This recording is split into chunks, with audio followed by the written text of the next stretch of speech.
Hello viewers, কেমন আছেন সবাই? আশা করি সবাই ভালো আছেন। তো গত শুক্রবারে এনএসএ এর ফিল্ড অফিসার পোস্টের এমসিকিউ পরীক্ষাটা হয়ে গেল।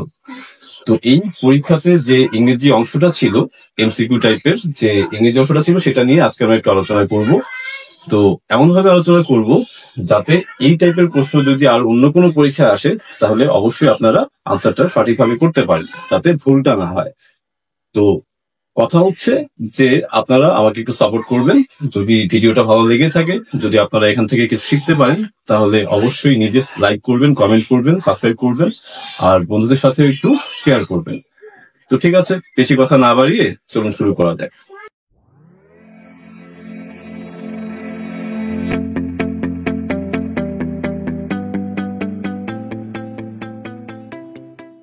তো প্রথমেই আমরা যে প্রশ্ন দিয়ে শুরু করব সেটা হচ্ছে change the following sentence from passive voice to active voice.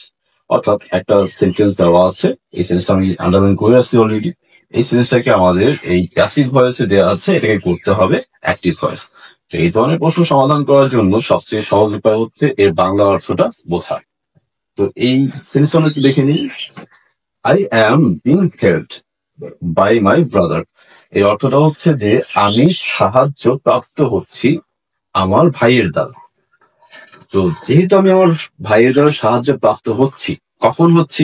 বর্তমানে, এবং কাজটা চলতেছে, তাহলে এটা অবশ্যই প্রেজেন্ট কন্টিনিউয়াস টেন্স হওয়া উচিত। তাহলে এই যে কয়েকটা অপশন আমাদের এখানে দেওয়া আছে, এই কয়েকটা অপশনের যদি বাংলা অর্থটা আমরা একটু খেয়াল করি, তাহলে আমরা যদি প্রেজেন্ট কন্টিনিউয়াস টেন্সের সেন্টেন্সটা খুঁজে পাই, তাহলে কিন্তু আমরা আনসারটা পেয়ে যাব। তো প্রথমটা আমরা দেখি, সেটা হচ্ছে my brother is helping me. এর অর্থ হচ্ছে আমার ভাই আমাকে সাহায্য করতেছে। তাহলে এই অবজেক্ট এসে সাবজেক্টের জায়গায় বসছে, সাবজেক্ট গিয়ে অবজেক্ট হয়ে গেছে। আর হচ্ছে এইটা এই যে আপনার বি ভার্ব এবং ভার্বের সাথে আইএনজি, এইটুকু অংশ দেখে আমরা বুঝতে পারছি যে এটা অবশ্যই প্রেজেন্ট কন্টিনিউয়াস টেন্স। তাহলে অবশ্যই এইটাই আনসার হওয়া উচিত, এটাই আনসার। এছাড়াও আরো একটা ঠিক আছে, সেটা হচ্ছে আমরা এই স্ট্রাকচারটা যদি একটু মনে রাখতে পারি, প্রেজেন্ট কন্টিনিউয়াস টেন্সের স্ট্রাকচারটা, তাহলে আমাদের জন্য আরো সহজ হবে। এটা হচ্ছে প্যাসিভ, যেটা হচ্ছে প্যাসিভ, উপরেরটা হচ্ছে অ্যাক্টিভের জন্য। তো প্যাসিভে থাকে হচ্ছে এইগুলো। তো এই যে অবজেক্ট, অ্যামিজার, তারপর হচ্ছে বিং, তারপর হচ্ছে ফিচি, এই অংশটা দেখেন এখানে কিন্তু মিলে যাচ্ছে, মানে যে সিলেবাসটা কোশ্চেনে দেওয়া ছিল সেটার সাথে। তো এখানে অ্যামিজার আছে, এই অ্যামিজারের মধ্যে একটা আছে অবশ্যই অ্যাম আছে, তারপর বিং আছে, এখানেও বিং আছে, তারপর ফিচি, ফিচি মানে ভার্বের পাস্ট পার্টিসিপল ফর্ম। তো এইটা দেখে আমরা বুঝতে পারছি যে হ্যাঁ, এইটা কিন্তু এই সিরিজটা কিন্তু এই স্ট্রাকচারে আছে। তাহলে আমাদেরকে ফলো করতে হবে এই স্ট্রাকচার, সিম্পল যেটা কথা আর কি। সাবজেক্ট প্লাস হচ্ছে অ্যামিজারের মধ্যে যে কোনো একটা, তারপর হচ্ছে ভি1 আইএনজি, তারপর হচ্ছে অবজেক্ট। তো এই স্ট্রাকচারটা কিন্তু সম্পূর্ণটাই মিলে যাচ্ছে এই এ নাম্বার অপশনে যেটা আছে সেটার সাথে। তাহলে অবশ্যই এটাই আনসার হওয়া উচিত। তাহলে এই প্রশ্নের উত্তর হচ্ছে এ নাম্বার। আশা করি সবাই বুঝতে পেরেছেন। যদি কোনো কোশ্চেন থাকে আপনাদের বুঝতে, যদি কোনো সমস্যা হয়ে থাকে, অবশ্যই আমাকে কমেন্টে জানাবেন। আমি চেষ্টা করবো আপনাদের সমস্যা সমাধান করার জন্য। তাহলে চলেন পরের প্রশ্নটা দেখা যাক। 2 নম্বর প্রশ্নেও আমরা দেখতে পাচ্ছি একই রকম প্রশ্ন ছিল, change the following sentence from passive voice to active voice. তো এইখানেও ওই 1 নম্বরের মধ্যে প্রশ্ন ছিল আর কি। তো কোইন্সিডেন্টলি এটাও কিন্তু ওই প্রেজেন্ট কন্টিনিউয়াস টেন্সে আছে। কিভাবে? The students are being questioned by the teacher. এর অর্থ হচ্ছে ছাত্রছাত্রীদেরকে প্রশ্ন করা হচ্ছে কার দ্বারা? শিক্ষকের দ্বারা। তাহলে প্রশ্ন করা হচ্ছে, কখন প্রশ্ন করা হচ্ছে? অবশ্যই বর্তমানে, বর্তমানে কাজটা চলছে, তাহলে অবশ্যই সেটা এই প্রেজেন্ট কন্টিনিউয়াস টেন্সে অবশ্যই আছে। তাহলে এই অপশনগুলো থেকে যদি আমরা একটু প্রেজেন্ট কন্টিনিউয়াস টেন্সটা খুঁজে বের করতে পারি, তাহলে আমরা সহজে আনসারটা পেয়ে যাবো। তবে এই নম্বরটা একটু দেখি, the teacher was questioning the students. এখানে কি আছে দেখতে পাচ্ছি আমরা, এখানে আছে হচ্ছে ওয়াজ। এটা দেখে অবশ্যই বুঝতে পারছি এটা প্রেজেন্ট না, পাস্ট। তাহলে অবশ্যই এটা আনসার হবে না। আমরা বি নাম্বারটা একটু দেখি, the teacher is questioning the students. শিক্ষক ছাত্রছাত্রীদেরকে প্রশ্ন করতেছেন।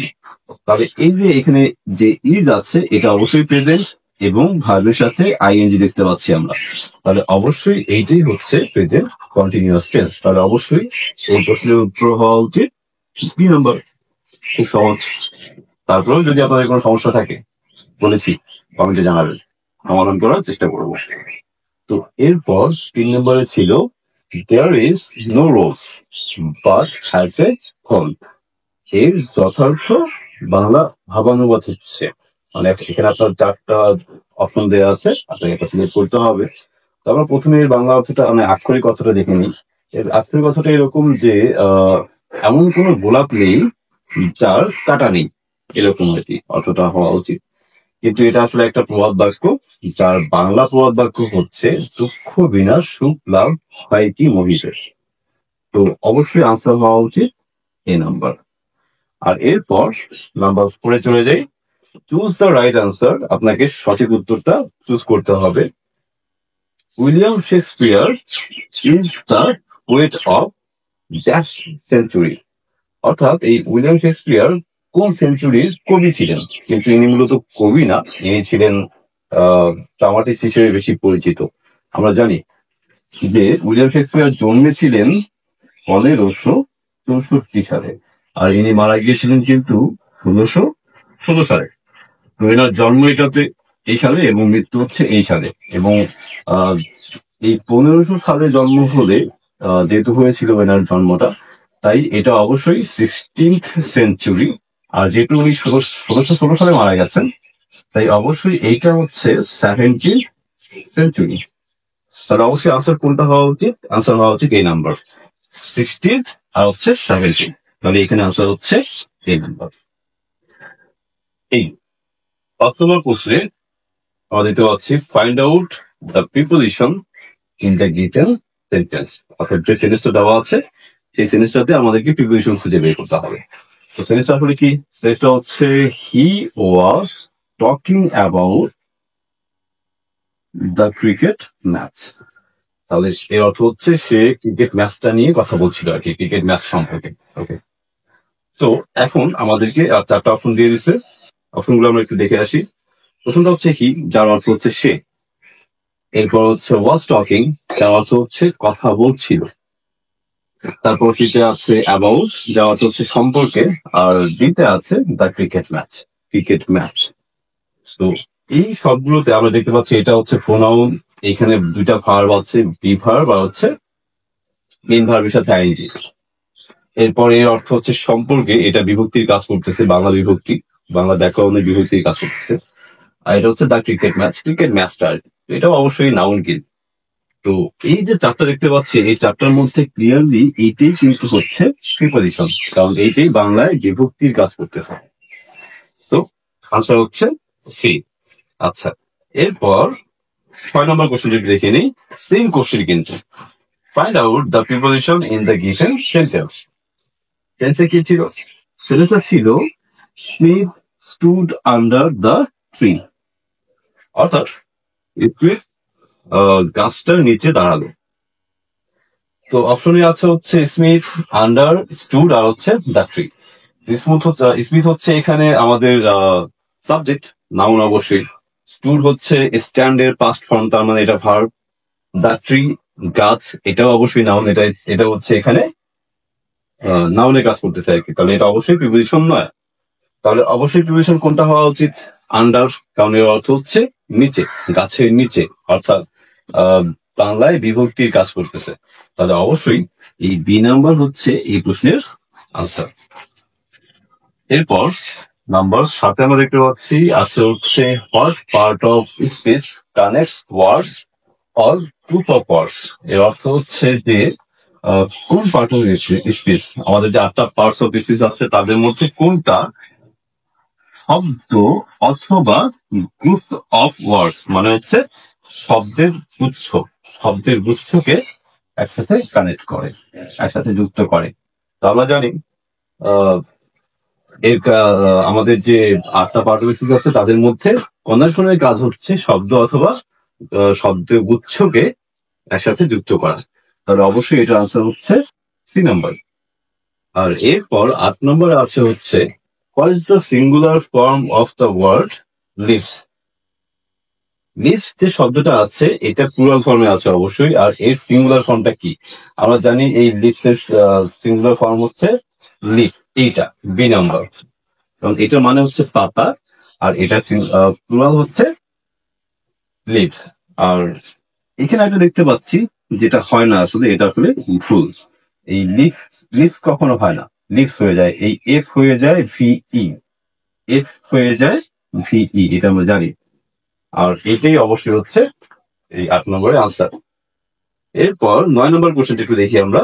What part of what part of speech, অর্থাৎ আমি এখানে স্পিচ লিখতে ভুলে গেছি, পিস হয়ে গেছে পিস। কোন পার্ট অফ স্পিচটা সাবস্টিটিউট ফর নাউন, অর্থাৎ নাউনের পরিবর্তে বসে? আমাদের যে 8টা পার্ট অফ স্পিচ আছে তাদের মধ্যে কোনটা নাউনের পরিবর্তে বসে?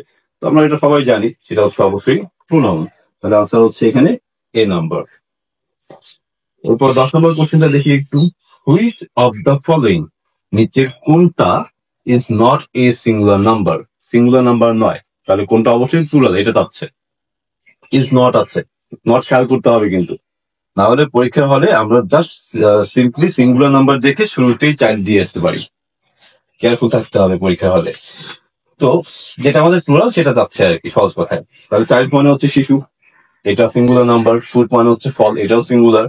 পিপল মানে হচ্ছে জনগণ, জনগণ তো অবশ্যই সিঙ্গুলার না, একের বেশি অবশ্যই বহু বচন।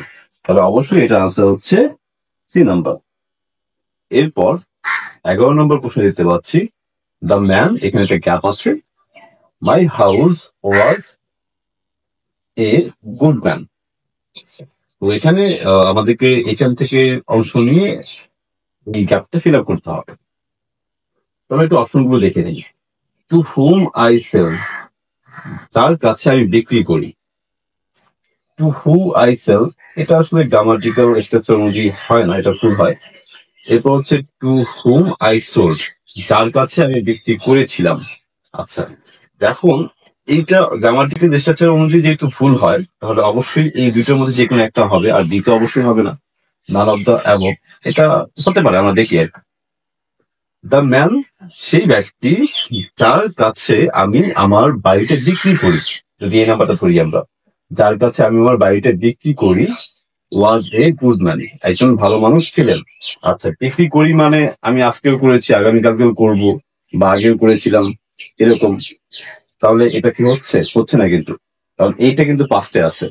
তাহলে এইটা হতে পারে to whom I sold, the man to whom I sold my house, সেই ব্যক্তি যার কাছে আমি আমার বাড়িটা বিক্রি করলাম, ওয়াজ এ গুড ম্যান, একজন ভালো মানুষ ছিলেন।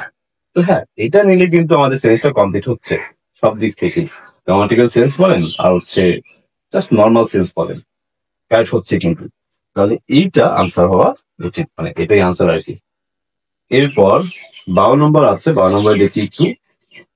The negative form of Zubair goes to school, এর অর্থ হচ্ছে জুবাইর স্কুলে যায়, অর্থাৎ জুবাইর স্কুলে পড়ে।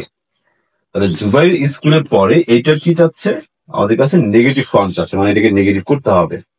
ইজ, জুবাইয়ের গ্যাপ দেওয়া আছে এখানে, টু স্কুল। আচ্ছা, তাহলে আমরা দেখতে পাচ্ছি যে গোজ টু স্কুল আছে, মানে সে স্কুলে পড়ে আর কি, এটা প্রেজেন্ট টেন্সে আছে। তাহলে আমাদেরকে অবশ্যই এই নেগেটিভটাও প্রেজেন্ট নিতে হবে।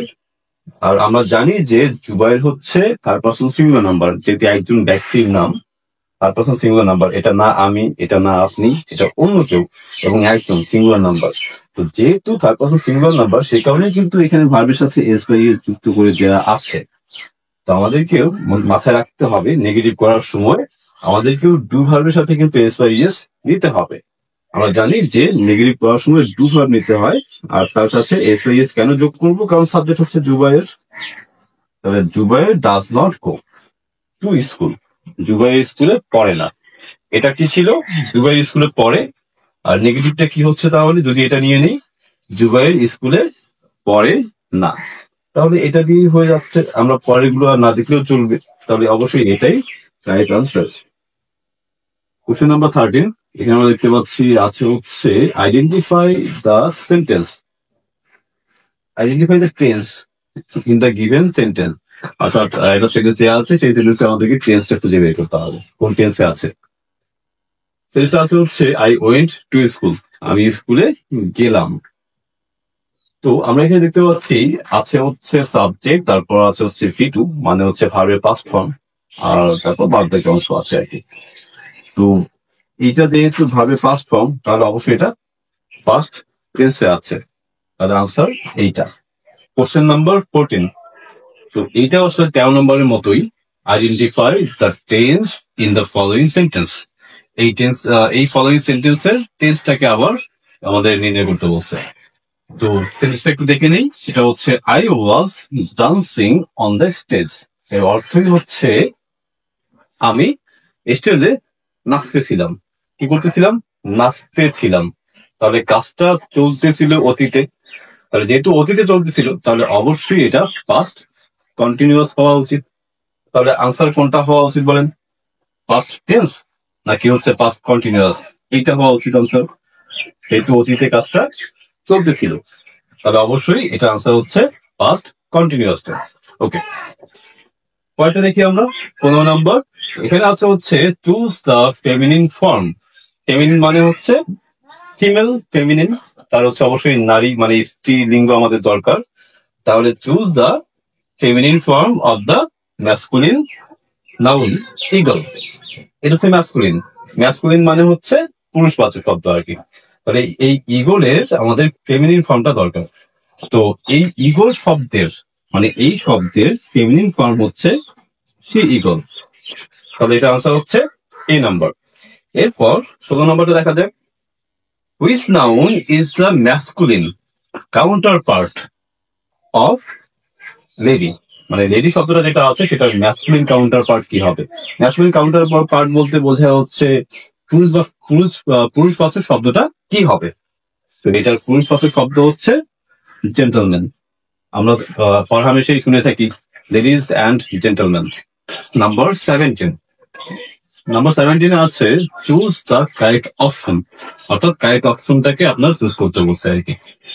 তো এখানে দেখতে পাচ্ছি আমরা আছে হচ্ছে দিস ইজ, এখানে গ্যাপ আছে, বিউটিফুল বুক। এইটা হয় সুন্দর বই। তো এখানে আমরা অপশনগুলোতে দেখতে পাচ্ছি এ অ্যান্ড দা, আর হচ্ছে বোথ অ্যান্ড দা, মানে অ্যান্ড এবং দা দুইটাই হবে এরকম আর কি। তার মানে এটা আর্টিকেল আর কি। তো আমরা জানি যে যদি কোনো ওয়ার্ড কনসোনেন্ট দ্বারা শুরু হয় তার পূর্বে এ বসে। তো বি একটা কনসোনেন্ট আমরা জানি, তো এর পূর্বে সিম্পলি হবে হচ্ছে এ।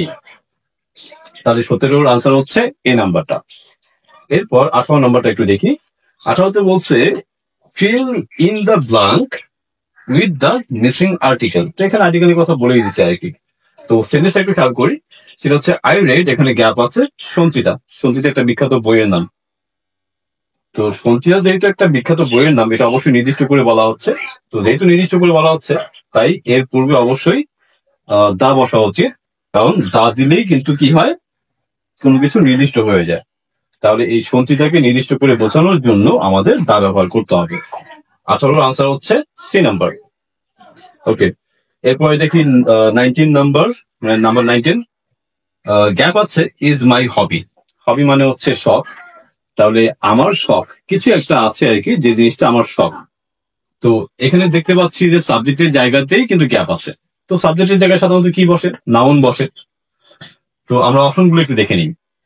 অপশনগুলোতে আছে হচ্ছে টু সুইম, এটা হচ্ছে ইনফিনিটিভ, যার অর্থ হচ্ছে সাঁতার কাটতে।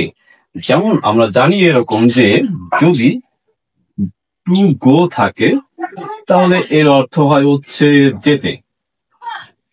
যদি টু প্লে হয় তাহলে এর অর্থ সাধারণত হয় হচ্ছে খেলতে। খেলতে। তাহলে যদি টু রাইট হয়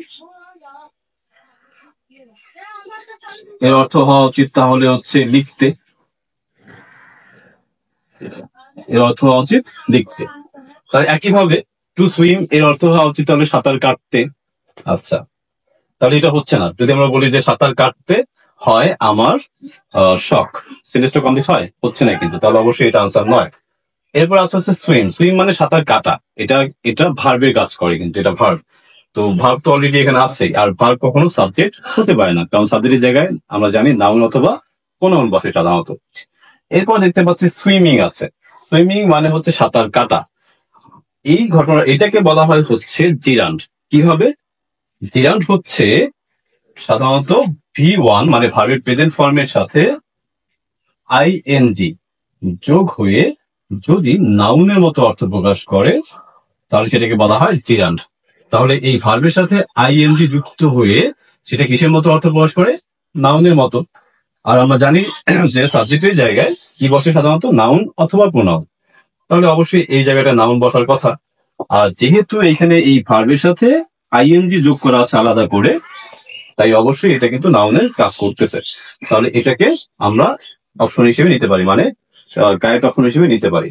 তবে এই 19 নম্বরের আনসার হওয়া উচিত এইটা, 3 নাম্বার, সুইমিং। তাহলে এটা যদি বসাই দিই আমরা, তাহলে কি হচ্ছে?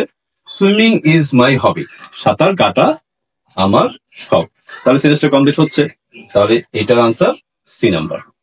20 নম্বর প্রশ্ন ছিল অ্যান ওপেন সিক্রেট মিন্স। আচ্ছা, ওপেন মানে হচ্ছে খোলামেলা, আর সিক্রেট মানে হচ্ছে গোপন কথা আর কি।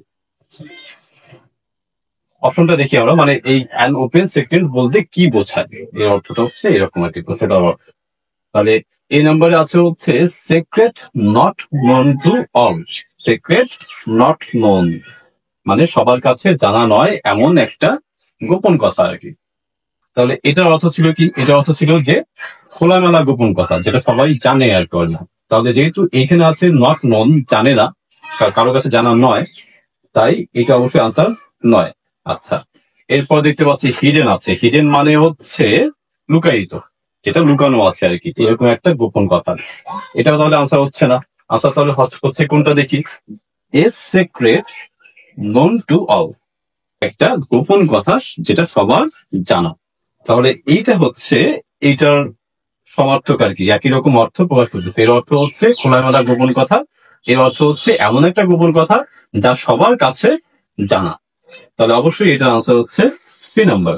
আচ্ছা, এরপরে আমরা দেখি হচ্ছে 21 নাম্বারটা। 21 নম্বরে আমরা দেখতে পাচ্ছি আছে এ কাউ ইজ, এখানে গ্যাপ আছে, দেন অ্যান এলিফ্যান্ট, একটা হাতির চেয়ে একটা গরু কি আর কি। এটা আমরা অপশন দেখলে বুঝতে পারবো। অপশন এতে আছে হচ্ছে স্মলার মানে বেশি ছোট, এরপর হচ্ছে বিগার মানে হচ্ছে বড়, বেশি বড়, লঙ্গার মানে হচ্ছে বেশি লম্বা, শর্টার মানে হচ্ছে বেশি খাটো। তাহলে একটা গাভী, সেই গাভীটা হাতির চেয়ে ছোট তো অবশ্যই, কারণ হাতি হচ্ছে আমাদের স্থলজ প্রাণীর মধ্যে সবচেয়ে বড়, সবচেয়ে বৃহদাকার প্রাণী।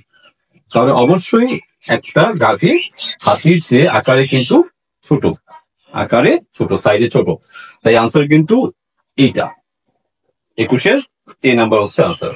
আচ্ছা, এরপর 22 নম্বর প্রশ্নটা একটু দেখা যাক। 22 নম্বর আছে which one is correct spelling. Spelling মানে হচ্ছে বানান আর কি। তাহলে নিচে যে শব্দগুলো দেওয়া আছে এর মধ্যে সঠিক বানানটা আমাদেরকে চুজ করতে হবে। Of toxic element, toxic element মানে হচ্ছে বিষাক্ত উপাদান, বিষাক্ত উপাদান আর কি। তাহলে আমরা দেখতে পাচ্ছি এতে আছে হচ্ছে পয়জন, এই বানানটা সঠিক হতো যদি শেষে ই না থাকতো। আর এইটা আর এটা কিন্তু কাছাকাছি, জাস্ট এখানে ই আছে, এখানে ই নেই। তাহলে এইটাই হচ্ছে রাইট আনসার, কারণ পয়জন বানানটা হচ্ছে এইটা, এটা হচ্ছে পয়জন বানান। 23 নম্বর প্রশ্ন ছিল which one is correct spelling of an educational institute. আচ্ছা, আমরা একটু অপশনগুলো দেখি। প্রথমে আছে হচ্ছে এরকম বানানটা ইউনিভার্সিটি। আচ্ছা, এটা দেখে এটাই তো মনে হচ্ছে কারেক্ট আনসার। জি, এটাই কারেক্ট আনসার। এই ইউনিভার্সিটি এইটা যেটা, আর হচ্ছে এই যে এইটা, এই দুইটা সেম, মানে এই অপশন দুইটা বানানগুলো সেম আছে। দেখেন একটু খেয়াল করে, এই ডাবল এন, এখানেও ডাবল এন, ভার্সিটি এই যে এভাবে সেম। তবে এটার কারেক্ট আনসার হচ্ছে এইটা, ইউনিভার্সিটি বানানটা হচ্ছে এইটা। ওকে, তো 24 নম্বরটা দেখা যাক। The synonym of gloomy, gloomy যে ওয়ার্ডটা আছে সেটার সিনোনিম লাগবে। তো আমরা জানি যে গ্লুমি মানে হচ্ছে অন্ধকারাচ্ছন্ন। অন্ধকারাচ্ছন্ন বলতে একেবারে অন্ধকার না, খোলাটে আর কি, এরকম বলছে। তো ক্লাউডি মানে হচ্ছে মেঘাচ্ছন্ন, এরপর ব্রাইট মানে হচ্ছে আলোকিত, উজ্জ্বল, হ্যাপি মানে হচ্ছে খুশি, আর জয়ফুল মানে হচ্ছে আনন্দপূর্ণ। তাহলে আনন্দপূর্ণ আর খুশি এই দুটো তো অবশ্যই হবে না। আর ব্রাইট মানে হচ্ছে যেহেতু উজ্জ্বল বা আলোকিত, আর আমরা জানি গ্লুমি মানে অন্ধকারাচ্ছন্ন বা হচ্ছে একটু ঘোলাটে টাইপের। তাহলে ঘোলাটে টাইপের এটা কিন্তু একদম সম্পূর্ণ বিপরীত বোঝাচ্ছে। আমাদের লাগবে কি? আমাদের লাগবে হচ্ছে সিনোনিম। সিনোনিম মানে হচ্ছে সমার্থক শব্দ। এই সমার্থক শব্দ সেদিক থেকে এই ক্লাউডি ওয়ার্ডটা কিন্তু সমার্থক শব্দ হিসেবে নেওয়া যায়। মানে এটা আর এটার অর্থ কাছাকাছি আর কি। এর অর্থ হচ্ছে এদিকে ব্লুমি শব্দের অর্থ হচ্ছে যেটা বললাম অন্ধকারাচ্ছন্ন বা হচ্ছে ঘোলাটে, আর ক্লাউডি মানে হচ্ছে মেঘাচ্ছন্ন। এই ছিল হচ্ছে 24টা প্রশ্ন এনএসআই এর ফিল্ড অফিসার 2025-এর যে কোশ্চেনটা ছিল সেখানে। তো আশা করি আপনারা 24টা কোশ্চেন 24টাই বুঝতে পেরেছেন। তো যদি কোনো প্রবলেম থেকে থাকে আমাকে অবশ্যই কমেন্টে জানাবেন, যে এত নাম্বার কোশ্চেনটা আমি বুঝিনি, আমি আপনাদেরকে আবারও বোঝানোর চেষ্টা করব, সলভ করার চেষ্টা করবো সমস্যাটা। আচ্ছা, এখন কথা হচ্ছে যে আপনারা যদি এই ভিডিও থেকে উপকৃত হয়ে থাকেন, যদি আপনাদের ভিডিওটা ভালো লেগে থাকে অবশ্যই লাইক কমেন্ট করবেন, আর বন্ধুদের সাথে অবশ্যই শেয়ার করবেন। একটু আমাদের চ্যানেলটা গ্রো করতে আপনাদের সাপোর্ট দরকার। যেভাবে আপনারা শুরু থেকে সাপোর্ট করতেছেন আমাকে, আমি তাতেই অনেকটা কৃতজ্ঞ, কিন্তু এটুকু যথেষ্ট নয়।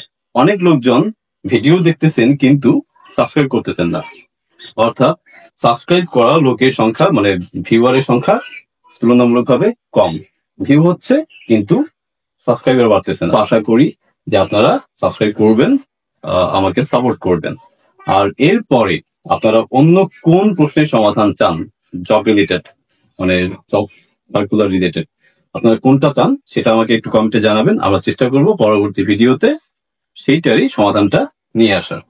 তো ততক্ষণে ভালো থাকবেন, ধন্যবাদ।